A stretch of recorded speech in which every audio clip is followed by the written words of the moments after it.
All right, guys, welcome back to Marlins 9. My name is Jeremiah Geiger.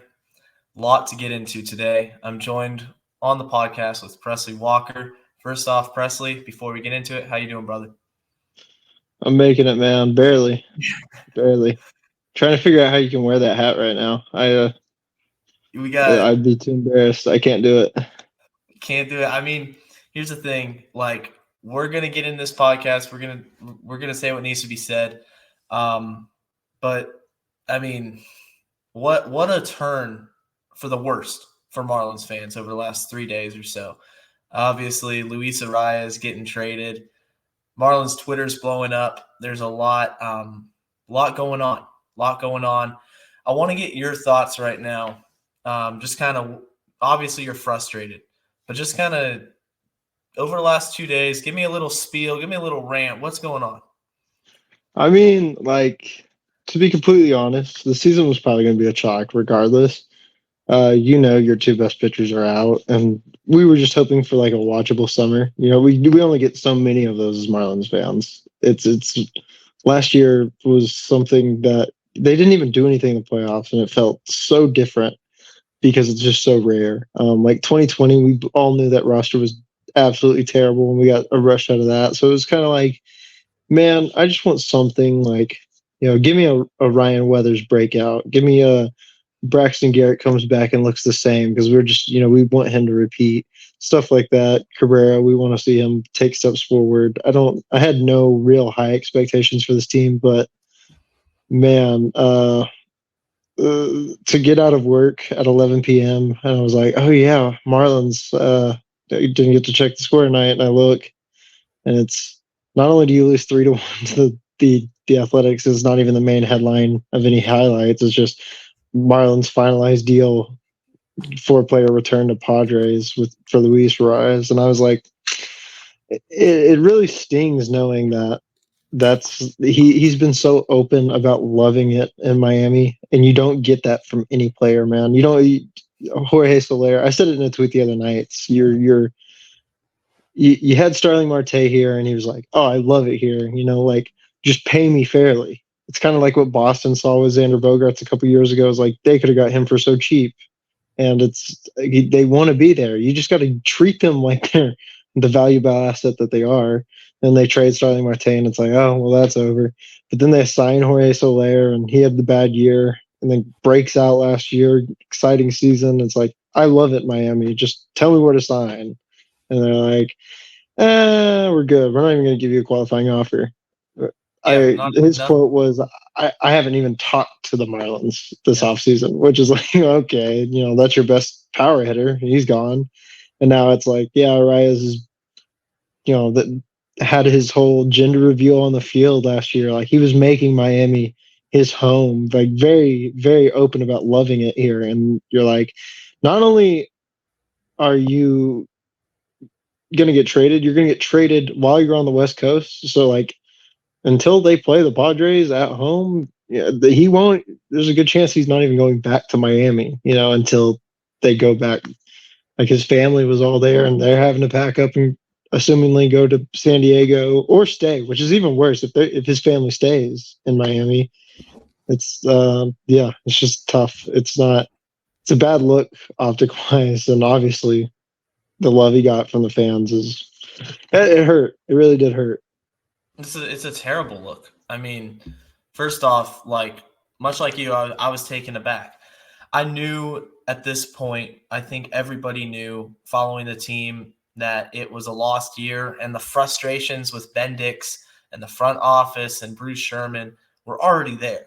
Like, this wasn't the tipping point, but it certainly escalated a lot of these harsh feelings.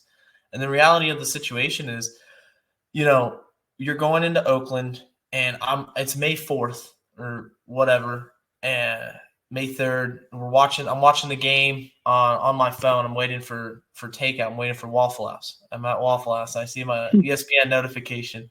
Luis Arraez traded to San Diego. I'm like, what? Immediately hop on Twitter, and there it is. Like, Jeff Passan reported it like 6 minutes ago, and it's just okay. Immediately, wow, Luis Arraez is gone, just like that. before the game starts, you said it best yourself. There's the human aspect to it, emotional aspect. Yeah, like you said, his family's back in Florida. I mean, they're not going to make the trip to Oakland, and now he's got to hop on a plane, fly to Phoenix. It's just like, honestly, Peter Bendix and the front office ownership, this whole analytical approach, which we're going to discuss in a little bit, it's very robotic. And just the generic answers of, oh, we thought that it was the best offer and we had to take it. Okay, like, really? You had to take You got that a bunch offer? of nobodies. Yeah, I mean, we can Has break like a it little down. bit of It's Head bad. gets a little bit of love. Dude, it's not a good deal. You No, were much better off spending realistically, similar to what I was saying with Starling Marte or what Bogarts was a couple years ago in Boston. Like, you didn't have to offer this dude all of the money in the world to get him locked down for 5 to 6 years of the best contact hitter in the game. Like, Fish on First, whatever they are now. They were, the one dimensional aspect was the dumbest comment they could have made. It was so tone deaf to what like the fan base was feeling about, oh, this dude is a one dimensional hitter. He single handedly made our offense last year a playoff caliber offense. Like, go look at what they were in 22. Really, like, Arraez was all they added in 23, aside from Jazz played a few more games. Like, there was, and Soler stayed Soler healthy. turned it around. Oh yeah, he stayed healthy and he turned it around. Like, when he was healthy in 22, he was dog shit. But I mean, you still had obvious Garcia on his ass the entire year last year. He Right. had his worst season of any season he's ever played, and that didn't drag you down. He's like one of your highest paid players. So like, that's kind of my problem. Is it's like the fans that are like full pro rebuild, and I'm cool with a rebuild if you're going to do it right and you're going to come out and say this is what we're doing. But that was not, they've avoided. He still hasn't said that's what they're Still doing. hasn't They've said refused to anything. put a label on it. And like, I get it, and y'all want to see sustainable success, and like, sure, I guess. But if you want to be a Rays fan so bad, the Rays are 3 hours north. Just go be a Rays fan. You can Well, join you can join the rest of them. Then they don't have any player attachment. They can't, because they'll be gone in 2 or exactly. 3 years. And That's my here's the problem. thing. Here's the thing is that everybody is like hopping on the Peter Bendix bandwagon and defending the way he's doing it. Okay. And I think you and me think a lot alike. I don't necessarily hate the rebuild. At I'm this not even point, against Bendix. I don't even think it's Bendix's fault, to be no, completely honest with you, because it's I Sherman. get Ultimately, it's that Sherman. is his. When Sherman hired him, he knew what he was. Like, it's not. Well, He knew what he yeah. was hiring. He wasn't. He wasn't trying to hire another Kim Ing. It's somebody who's No, going to try to not at all. retool. He wanted to rebuild. He wanted that. He didn't want to spend the money now on a product that was going to be, a just above 500 team, which is cool. But like, how are fans supposed to get attached to players when they're, You can't. like they're about to hit free agency, so we got to get them and get the best return possible? That's not sustainable. It's not And sustainable for the fan base, at least. It could be sustainable for success reasons, but it's not to keep your fan base happy. It's just not a practical way to run a baseball team. You can do it if you're the Rays. They don't have fans. The Marlins do have fans. They just don't go to the games, because why would they? well, you also have to define success. Like Tampa Bay, if you want to be the Rays, number one, the Rays are an anomaly. Okay, the Rays are an anomaly in Not baseball. necessarily. The Brewers are Everybody the same knows. way. They do the Well, same thing. But I just named they you named haven't 2 won teams that anything. never won a damn thing. The Brewers, yes, Like, the Rays. Okay, everybody is saying, oh, they've won, this many division titles or wild card appearances. They still haven't won a World Series, right? no. And when And they that's the make thing. it, they trade their best players that got them there. Blake Snell, 2 months after you make the World Series in 2020, you trade your best pitcher.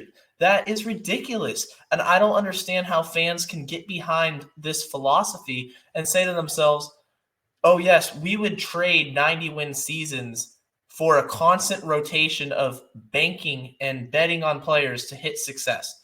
Well, and I was gonna say, to put it into like Marlins fans' perspective, because I don't think they really understand, especially like casual fans don't understand what we're saying with the Blake Snell thing. I was gonna say, think like making the playoffs last year. or making a deeper run in the playoffs last year, and then being like, all right, now we're going to flip Sandy Alcantara, right? But they just did it. They just traded their best hitter after they made a playoff run last year. So they literally just did it. No, you this is should know what the this feeling. team is becoming. Peter Bendix wants to be the Tampa Bay Rays. Bruce Sherman hired him because it fits his narrative. It fits how he wants to run a baseball team. And he is in it not for the passion of baseball. Okay. He doesn't care about winning a World Series. He cares about how much money that the Marlins can profit him financially. Okay. So he's trying to build this team in a cost-efficient manner. And look at Bendix. I'm not going to use the words brainwashed, but the dude has been in the same system for the past 15 years. Well, because he did his job. That's what the Rays wanted. So, like I said, it goes back to what you were hiring. It was exactly. He fit perfectly with the Rays. He fit perfectly with the Rays. And like I said, if you want the Rays model, then go be a fucking Rays fan. Sorry, I don't. Right. Do you cuss? I don't want to. Go for it. Okay, yeah. Then go be a fucking Rays fan. Like, if you want to be a Rays fan, go be a Rays fan. Like I said, you don't have to have the attachment to the players. I have attachment to my guys. Bro, DLC, yeah. I remember the day you got traded. Half of these Marlins fans that are telling you they want to be the Rays and like they want this rebuild, they can't tell you who we got Jesus Sanchez for. Do you know who we got Jesus Sanchez for? Because I do. I know exactly when the trade happened, 2019. From Tampa Bay, right? Yeah, do you know who? I'm not calling you a casual, but no, hold on. Let's see. It wouldn't have been Nick, the bullpen guy, Nick Anderson. Or was it Stanek? Stanek was part of the Anderson trade, I believe. Yeah, was it Trevor Richards? I think it was Trevor Richards. It was Sergio Romo. Oh, okay. Yeah, and this is what I'm saying is like the fans that know this stuff, like that were really with you when you were 2 years deep into the last rebuild that failed. They know this stuff. That's the fans you just pissed off, is the ones that know this stuff. The ones that are happy with it, they don't know that stuff. They'll look it up, sure, but like they don't know where these guys, like, dude, Jesus Sanchez, I've been begging for success since he was a AA player for the Marlins after that trade. Like I was pissed off at the Zach Gallen trade when that happened because I was like, we're watching this guy on the MLB field shove it up team's ass at 22 whatever years old, and then I was like, oh, Jazz, let me look into this guy, and I did the research on my own, and I'm like following Jazz from the day he got traded to the Marlins until he got called up, and I was the most like biggest Jazz supporter prior to him being Jazz. So like I understand the wanting, yeah, and then it's like now that happened in 2019. So we're 5 years removed, and we're talking about Jazz getting traded now. Like, he's going to get traded, period. Like, 100%. Take it if you want it. He's gone. They just got to find the right fit, and they're probably going to get nothing for him, which is crazy. It's just you're really taking. I saw somebody say it perfectly. You basically took Stanton, Yelich, Ozuna, Realmuto, got nothing for it. The three players you did get for it, Gallen, which turned into Jazz, and Alcantara, are all going to be gone come 25. It's ridiculous. We're already trying to do the Rays model, and he's been here for 6 months. Yeah. The best way to put it is like you have to look at this as a 300-day off season kind of thing. Like, the season's over. He's already told you the season's over. The fact that he can say that out of all of the things that he can say is, we don't care. We're not making the playoffs. Like, I can't get over it. The fact that I signed myself up to talk about this team probably for 3 hours tonight when I can't even wear a hat that shows their logo is I could go on for hours about it. Unfortunately, that's how bad I think this organization is being ran.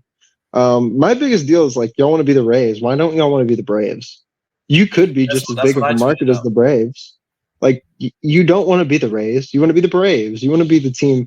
It's not like it's not like the Braves locked those guys up for ridiculous money. What they did was they took their homegrown talent that wanted to be there, understood the organization and wanted to be there. They paid them what they were deserved at that moment, and they have continued to develop them into Ronald Acuna, Ozzie Albies, Austin Riley. And then when they're like, okay, we saved the money on our homegrown talent.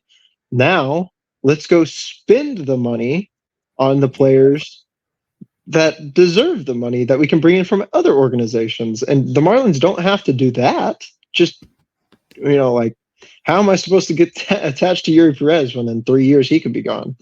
And, we all love Yuri. It's a problem. Yeah, no, it's one of those things where you can really backtrack it up until the farm system. Really quick though, the Jesus Sanchez trade, it was Ryan Stanek went to the Marlins, but Trevor Richards and Nick Anderson went to Tampa Bay. So that was when we got Stanek. I was wrong So on that. Then who? You're thinking of Lewin Diaz.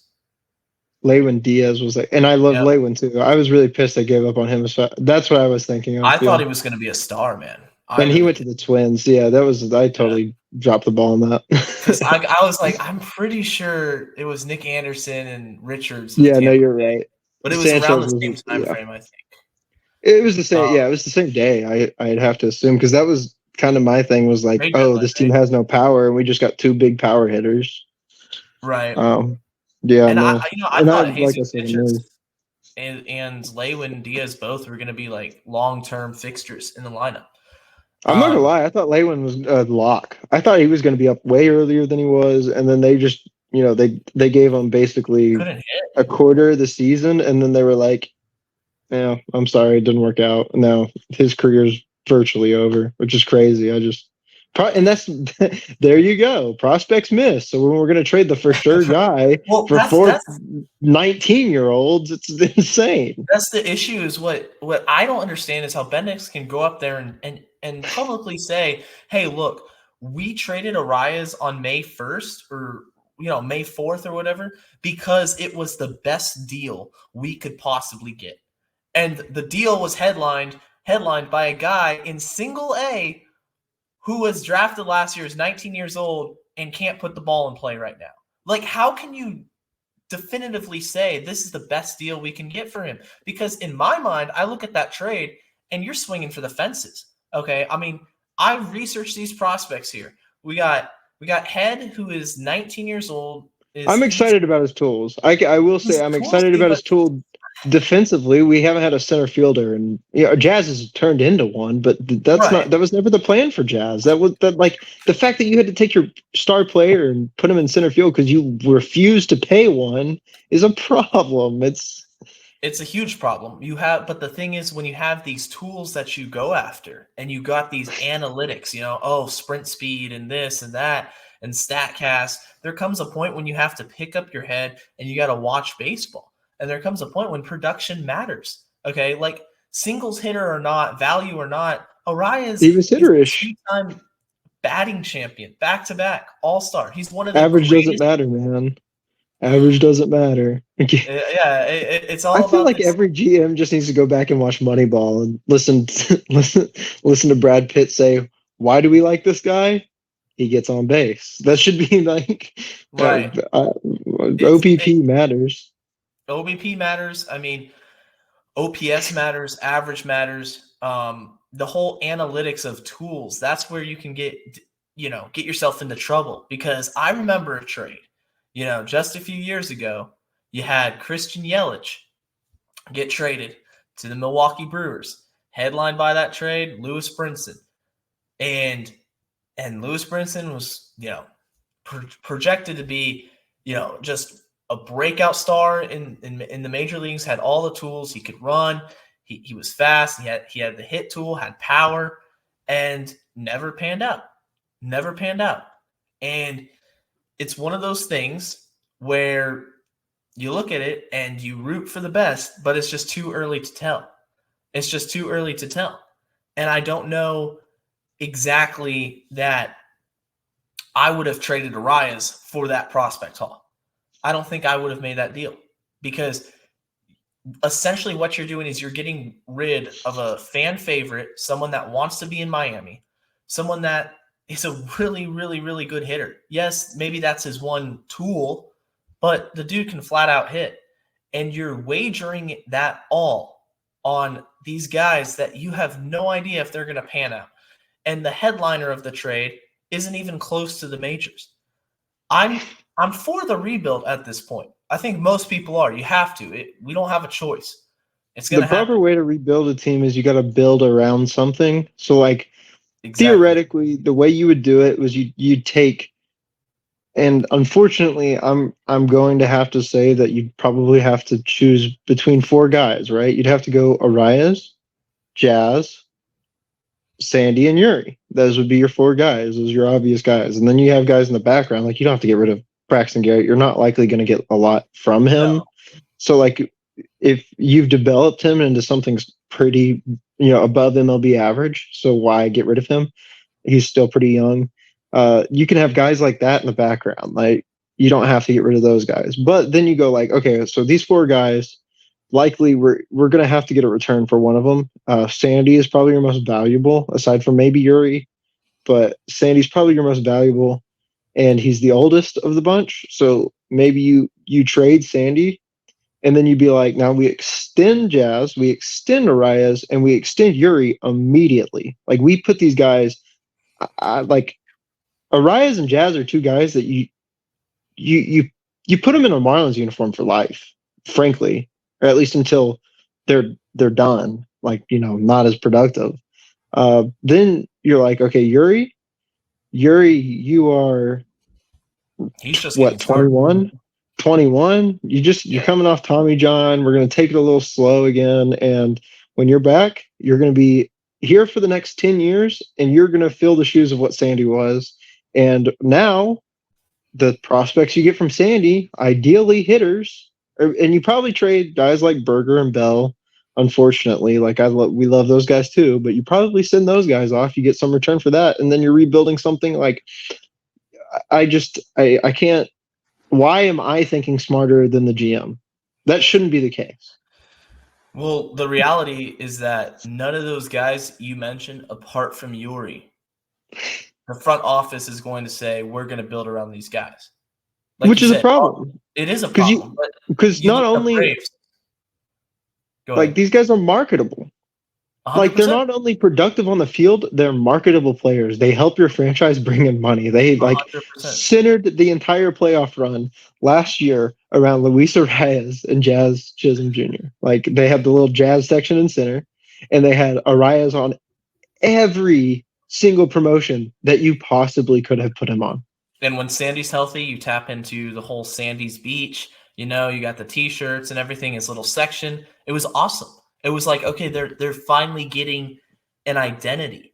I think the word that I used last year was culture. That Skip Schumacher came in and established this culture, this winning culture, And and we don't all even of have to a get sudden, into what the fuck they did to him. It's no, ridiculous. It's it's unreal. It's terrible. terrible. It's only something you see. You can't make this shit up. You really can't. It's like you just can't. I mean, you got the whole Skip contract thing there, but something I wanted to touch on was we mentioned the Braves, and emulating your model of success after Atlanta.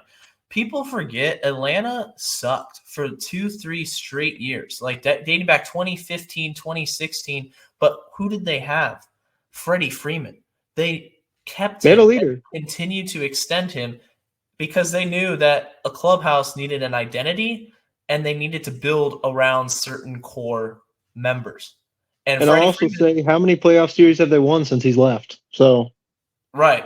I mean, it's just one of those things where, as a Marlins fan, you look and there's not one person on this roster anymore that you're going to see in 2026, 2027. It's just not going to happen. Yori Perez will be here. I'm pretty confident. I probably Jake Berger, maybe. I don't know. Jazz I is don't gone. think so. 100% Jazz Jazz is is gone. gone.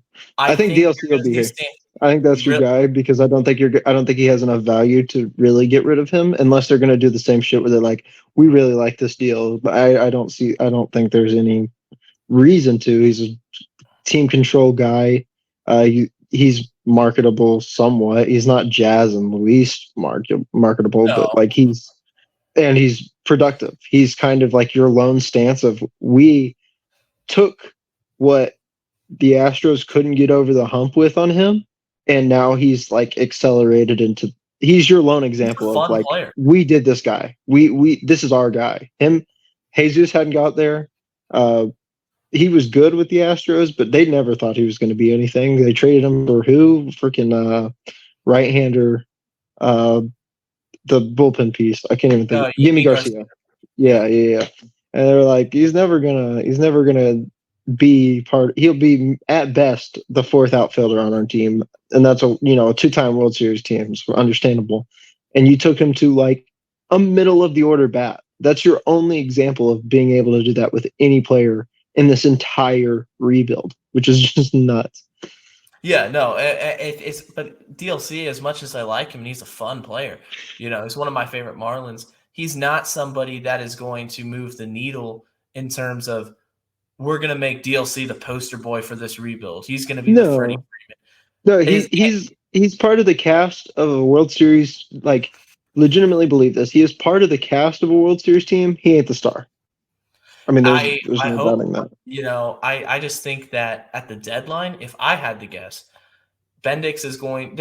Hitters are always needed at the deadline. There's going to be a contender. And that's why I have a problem with the Arraez trade. That's a big deal. Is like timing. You think in 3 months when Marcus Semien is 40-year-old Marcus Semien, his leg is bumming out on him, and the Rangers are still just over 500. They wouldn't give up one of their 72 top 100 prospects for Luis Arraez.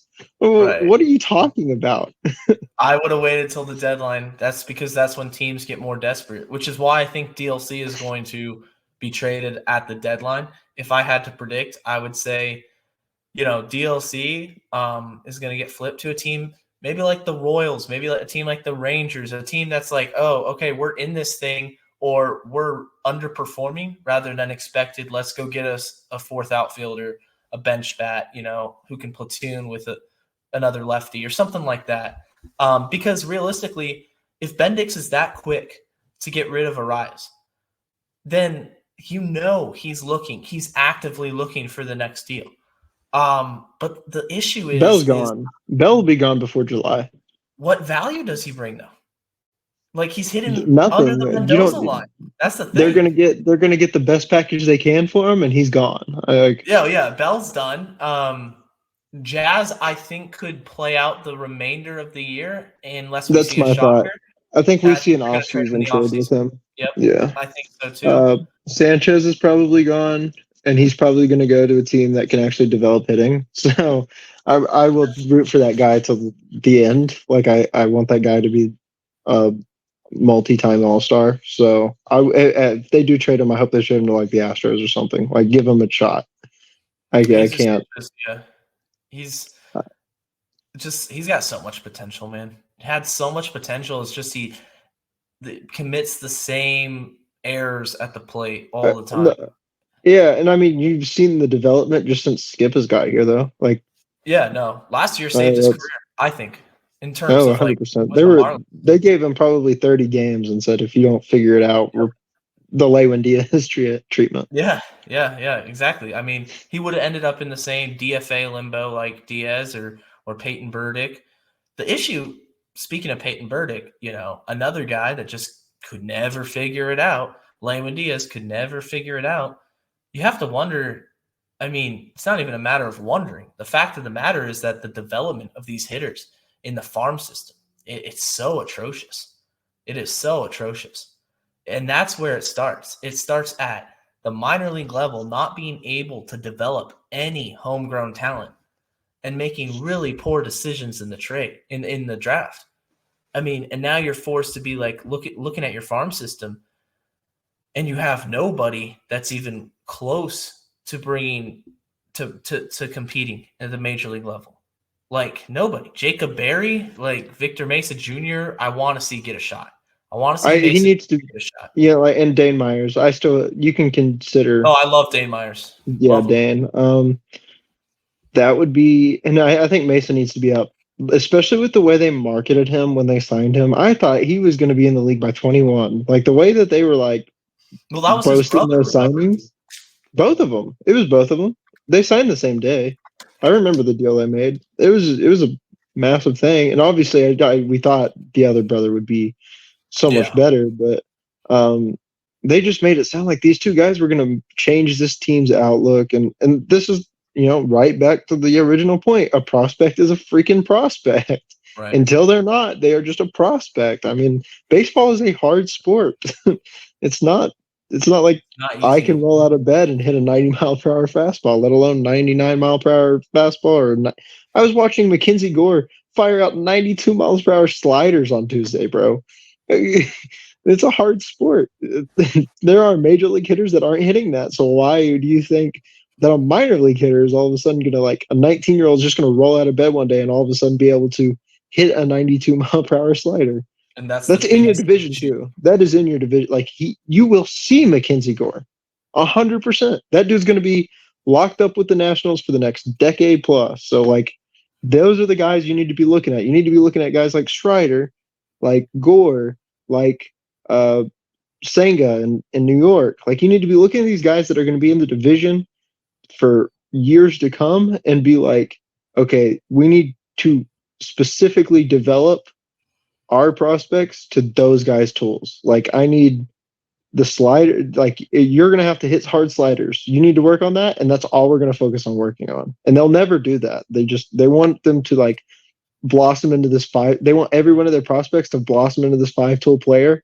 And that's what they're doing in the minors, is they're just not focusing on what is actually the problem. They just want all of them to blossom into the 5-tool player, and it's not realistic.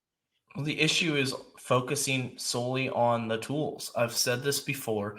I'm going to continue to harp on this. It's that you cannot make a trade with a caliber of a player like Luis Arraez for somebody that you're just hoping taps into his tools. It's not a good way of doing things, because I've seen this story play out. You've seen this story play out. Like I said, Lewis Brinson. I mentioned him earlier.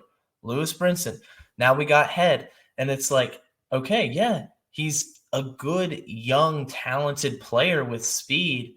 But I want to see, if you trade a caliber of a player as Luis Arraez, I want to see somebody in AA or AAA, someone that has the tools and the production to match it.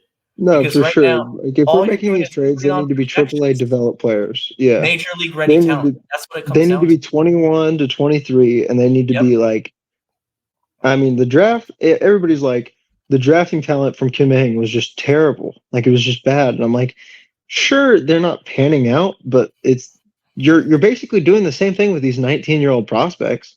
You don't know if they're going to pan out. Just like everybody, like, it was a lock. Jacob Berry was going to be a major league level bat. They questioned defense. And really, his defense hasn't been crazy bad in the minors if you look through it. I mean, the third base thing was like, he had some really stupid plays that went viral. Fine for a third baseman in the minors. He just hasn't hit. And that was the whole thing. He was going to be in the majors at least as a DH by this year. So, like, well, you would expect it as a just doesn't always work. bat. Like the college Yeah, bats, you like, want them to be a sure thing. And the 2 times the Marlins recently have gone that route, JJ Bleday and Barry, they're not working out, you know? And the thing with Kim Ng is, Kim Ng didn't draft well. Okay, in 21, they got Khalil she drafted Watson. Noble Meyer. They got drafted Noble Meyer. Max Meyer. And Khalil Watson was flipped for Josh Bell, who got you to the playoffs last year. That's what I'm saying. It's not all about who you draft. No. It's about the way you process and handle these prospects. Who do you trade away? Who do you continue to develop? And she had 3 years of doing so. I mean, the hate that Kim is getting right now in terms of, we want to do it. It's insane. Because you know what she would have done? You know what she would have done in the offseason? She would have retooled the team to the point where, yeah, Sandy's out for the year. We've known this since before the World Series. So, like, she would have said, okay, I need to go get, maybe not your Blake Snell or your Jordan Montgomery should have been on the table. 100% should have been on the table. Or you do sign Jordan Montgomery and you go, okay, so now I take Jesus Luzardo and I'm going to ship him off and I'm going to get a fringe MLB bat. Like, dude, this team is starts off so much different with Cedon Rafaela in center field because he's like meh bat, but the Red Sox needed pitching coming into this year. They didn't know they were going to be the best pitching team in baseball. You flip Luzardo over there, the Red Sox benefit from it, and then you get Cedon Rafaela, and he's roaming in center field, and Jazz is probably playing shortstop. And I love Tim Anderson, but we knew what that guy was. That was your only offseason pickup, but we knew he wasn't going to come back and be. Like, I hope he turns out to be like he was. I hope he like. Don't even get me started on the catching position. Like, you didn't do anything with Stallings. You let him go, and now you got Fortes and Bethancourt, and they can't hit. I mean, Bendix knew, the front office knew they weren't going to try to compete. It's just a shame. It's a shame to the fans. It's a shame to baseball. It's a shame to the idea of sport. The game is supposed to be, you go out and you try to win. All right. No matter anything in life, you're supposed to try to do your best and be the best that you can be and go out and win. And right now, the Marlins didn't do any of that. They got a taste of success. Their fan base got a taste of success, and they made no effort to improve the team. And now we're going to start to see the indecisiveness of this front office and ownership with the direction they wanted to go. Now they want a rebuild, which they won't even commit to. They're not even going to say it's a rebuild. Like I think Bendix said, I'm not putting any labels on it, or, there's no terminology being assigned to whatever's going on, but it's going to be a full-on rebuild. But if you're going to rebuild, you have to do it the right way, and you have to do it with the way that gets you proven talent, that gets you potential. And right now there's just man, I'm really anxious about this upcoming deadline because I don't know who else is going to be gone. Realistically, you got Jazz as your biggest trade asset after Arraez, because you're not going to trade Yori. You can't trade Sandy right now. So, I mean, what's Jazz going to get? Is he going to get somebody that is just a swing for the fences and hope for the best? Or are we going to get somebody that's proven and is legit? I don't know. I mean, kind of going back to the drafting thing, everybody is shitting on Kim for not being able to draft. And so then, obviously, if you're a Marlins fan, you're happy with Noblemeyer getting picked last year because he's already been super bright spot. But the thing is if you don't, they're like, oh, another high school pitcher. The last high school pitcher you picked is Braxton Garrett. He's working. Dax Fulton, high school pitcher. Was he a college pitcher? No, he was high school. Yeah, okay. He's working. I mean, he's been injury riddled, but he's working. He's been good when he's on the mound. And it's like, why not do what you did with Luis Arraez? Why not develop the pitching? We know we can do that. We haven't ever developed a hitter, so why try to do that?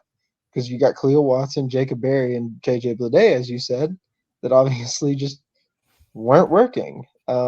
So why not just keep drafting pitching and trading it off?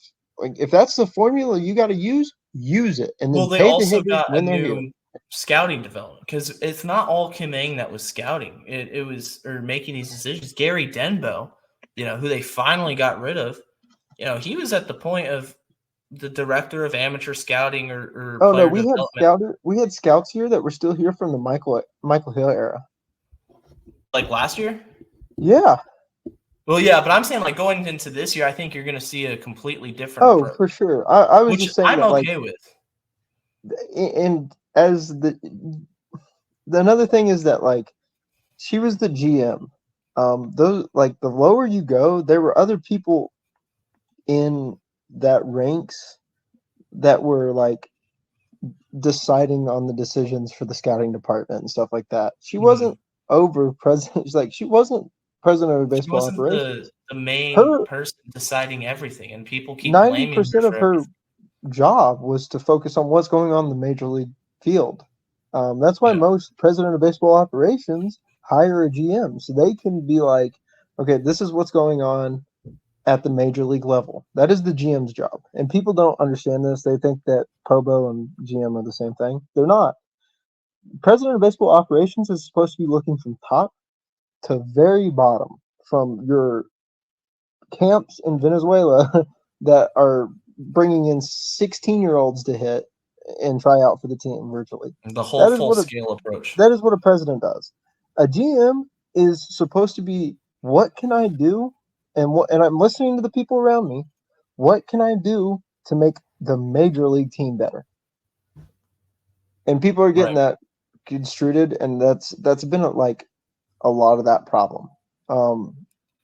If you want to know what's happening in the development front, it's not on Kinming. Some of it, sure, I guess, whatever you want to do. Like, yeah, but from when top you to do bottom, trade the few prospects you have, to go for it. Isn't that what you want as a Marlins fan? Like, we don't got you that want last to year, be and trading your everybody was prospects to happy. try to win a World Series? I don't know. That's just.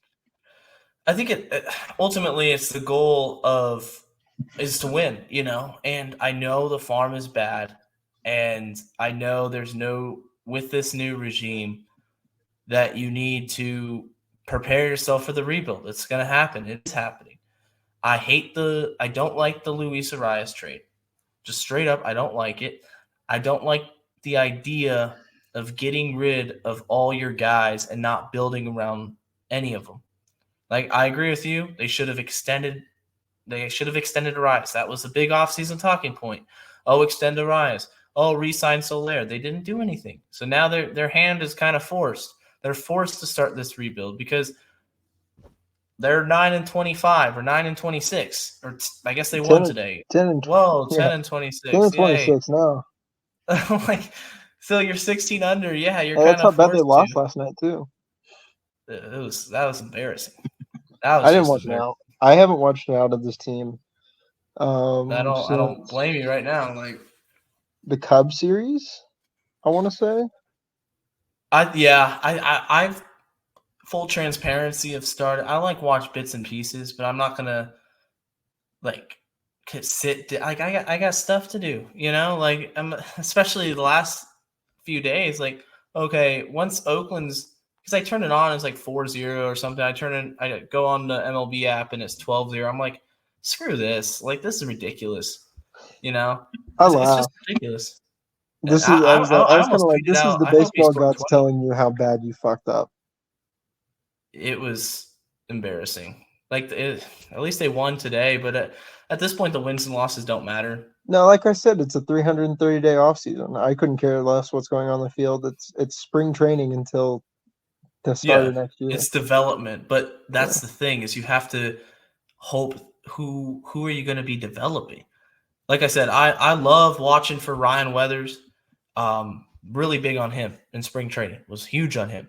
I'm excited to see, you know, Edward Cabrera continue, to see if he's going to figure it out. All kind of goes back to the pitching staff. Offensively, you traded Arraez. You could have built around him. You decided not to. The thing I don't get is, why was Luzardo not the first piece you sold off? He should have been. If you were going to trade, he should have been traded in the offseason. Mm-hmm. Because now, like, I mean, we see it with the injuries. Right? If the front office was like going into 2024 saying we're going to rebuild, then you should have traded Luzardo already. You should not carry a pitcher into the season and start throwing him, because now not only has he underperformed, but he got hurt, you know, and his trade value. Somebody will take him at the deadline, and they'll get a good return for Luzardo because he does have that skill set, but he was never control too. He was never like a long-term guy after he turned it on. He felt he didn't have near as much club control as guys like Sandy or Yuri or Cabrera. Like, he felt like last year was kind of the year, unless he overperformed at the beginning of this year. Then we're like, clamor for an extension, but we'd have to be talking about a team that started off, the opposite of how they started off. Like, they'd have to be 26-10 right now for you to want a Luzardo extension, because I don't think his success is as sustainable as a guy like Yuri or Sandy. Like, he He's Well, never really proven that he can go deep into games, and that's a serious problem because the Marlins refuse to get bullpen help. They have always refused to get bullpen help. Like get going ready back to for Sandy 2012. because you got Sandy who you look at his contract. The money's about to start kicking in. That's Oh not going to no, be. I've already detached. I had to detach from Sandy. I love Sandy, man. It's gonna hurt.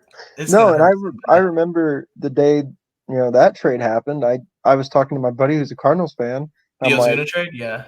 yeah, and I was like, what do you got for me on this Alcantara guy? Because I didn't even focus on Gallen. He was the only because he was the headliner. Alcantara was the headliner. I was Oh like, yeah, 100%. what do you got for me on this dude? And he's like, he is going to be something special. His blips in the majors have been very, very poor, but you can tell there's something there. So and like I said, the casuals that didn't watch the year that he came up, they don't remember him being absolutely dog shit, getting absolutely ass pounded Mm-hmm. for the first season and a half as a Marlin. He'd show those little blips. Like I remember 2019, end of April, he threw a complete game on a Sunday. I couldn't tell you who they were facing, but that was like the most joy I had felt as a Marlins fan since watching Jose Fernandez pitch. Because I'm like a pitching guy, like I'm super big on pitching, and yeah, that it was like, this is our guy. It was kind of Luzardo and Pablo Lopez had very similar feels to me. Felt like very expendable good assets. See, I I love love Pablo I love both Lopez. of them. I like as anything I've heard come out of their mouth, they seem like they love they love the community more than they want to build the community of Miami or wherever they are more than anything like that. They're gonna take. They seem like good people. Like those are the kind of people you want to have success, right? But like from a baseball perspective, they were always kind of expendable good assets that you can get a lot back for.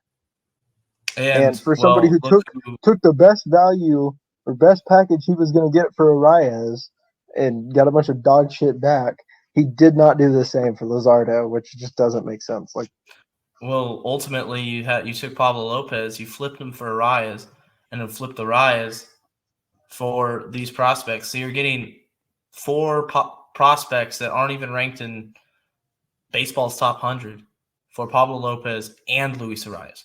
no, you That's did the brutal. exact opposite of what you did with the Ozuna trade, where it was like, out of the four guys you traded, Ozuna was the worst. Good, yes, but like he was the worst. And you took him and virtually got Sandy Alcantara and Jazz Chisholm for it. And Yeah. you basically just did the opposite, where you took Pablo Lopez, who was a good pitcher, and you traded him for four bums. At this moment, they could turn into anything. Like I said, it could go the complete other It's way. just They too could be the early to best tell. players we've ever seen. But at the moment, they're four bums in my head. Like I don't. Presley's not holding back. No, you're younger than me, bro. I'm college age, and you're younger than me. You're a bum. I've watched college players play, and I guarantee you, I've seen college players who are better than these guys. In fact, the fact that Head is like the headline of all this, the only one I'm excited about is this Mark C guy, or however you say his name. Yeah. I've been watching his swing, and he's very aggressive, and he's going to have a big strikeout problem. But he has, and he will have Stanton power. Like, if he can just get a hold of the ball at a major league level at some point, he will have Stanton power. Put a little weight on the guy, he will be him. And nobody's talking about it, which is why I haven't to this point brought that up because everybody just wants to point out Head, who I genuinely, it is in my head I'm right now not going to be excited Lewis about Brinson it, man. 2.0. Oh, But 100. I'm if you full do transparency right want now. I'm the some same way. positivity out of me, just go watch highlights out of this guy and you'll understand what I'm talking about. Where like when he makes contact with the ball, there's a boom to it. Yeah, like I do have faith in this guy being him, but Head isn't hitting in single A. It's he's also the closest. The funny thing is he's also the closest to being like he's still really RC young. or Head. Of the three prospects they got though, not the reliever, the three prospects, he's by far the closest to being anything. Who is? Marksy or however you Oh say his yeah, name. yeah, yeah. I Like mean, like I said, like he was. I mean, still 19, I, but it, I don't know, man. It's just I'm gonna hold off on saying like it's just too early to tell. I've just seen this approach backfire so many times with going for tools, and ignoring how far they've developed in the minor league system, ignoring production. Like I said, you're so high on Head, you say you can't, pass up the You trade. could get better. You could Right. get You better couldn't than this do guy. better. You couldn't do better than their 7th-ranked prospect. He better come into Miami the rest of the year. If they're I don't know if he's gonna start out at Jupiter or whatnot, and he better start hitting, because you go a whole year without hitting, and now you're looking at a year and a half. You're going into your 3rd year of pro baseball. It's not gonna look good, and you just traded a generational type talent. Luis Arraez, generational type talent. No, So time will tell. you're gonna have to see a turnaround from him next year, because you're not gonna see it this year. You're gonna have to see very similar to what Marcelo Meyer went through last year with, again, the Red Sox. I'm just gonna keep bringing the Red Sox up, I guess, but like he struggled a lot last year, and I think partially it was physically he was hurt, and 2 because him playing bad just piled on mentally. But he's come out this year and just been a man. So like you're gonna need to see that from this. You're gonna need to see that kind of turnaround from this guy before I have any faith in him doing. Like, he needs to come out next year and be hitting over 300. He needs to have like a very solid season in single A. Like, that's This is single A. That's we're what I'm talking about, saying. single A baseball. If you can't hit over 300 in single A baseball, I'm sorry. Like, listen, I'm not a Major League Baseball player. I realized that in high school. So like, if you can't hit over 300 in single A, you're not going to make it to the league. It's just how it is. What, you just saying how it is. It's just, oh man. What a time. I love being a Marlins fan, man. It's the best. I don't. I hate it. Why do I do this to myself? I don't know. I My don't know. grandpa asked me the other day, he's like, you do realize that you live 45 I'm not minutes even from the from stadium Miami. of the team that won the World Series last year? And I'm like, yeah, I do, but I hate their fans more than I hate being a Marlins fan, so I can't talk that much. It's like a weird purgatory / hell that we put ourselves into, and we're still gonna do it every year. I love it. Why couldn't they have just, they're going to trade off all their stars all the time. Why couldn't they have traded Jose Fernandez to a team that is decent, so I could have been a Jose Fernandez fan of whatever other team? Like, I don't know. We're just doomed right now. There's brighter days ahead. I truly believe it. I believe it. when my I'm gonna kid's keep telling. in high school, when my 18-month-old is about to hit 400 in JV in high school, and then hits 300 in single A. Yeah. We got him. Yeah, he'll be. Well, We got him a T-ball set. It's coming on Wednesday. He's gonna be nice. Socking home. He'll hit more homers in my backyard than Lewis Head or Dylan Head, whatever his name is. There's 2 heads. I only know of 2 heads, and I think they both There played was for the Lewis Marlins Head. at some point. I think he was a bullpen guy last year. Yeah, this Dylan Head guy. I mean, my kid will hit more home runs in my backyard than Dylan Head will hit in single A this year. Quote me on it. Well, you heard it right there. Bookmark it. All right, man, we recorded for a while, so we'll wrap it up right now. 54 minutes. So, as always, guys, listen to the podcast on Spotify, Apple Pod, the YouTube. So if you're watching this, if you're watching me and Presley, watch it on the YouTube channel, subscribe. Keep sharing the podcast. I mean, share the podcast. Like, trying to develop this thing, make it consistent. Something I'm passionate about is this baseball team, and Presley's passionate about. So definitely got to have you on again, brother. Too passionate. Way too passionate about a team that doesn't give a fuck about my mentality. All right, guys. And as always, let's go fish.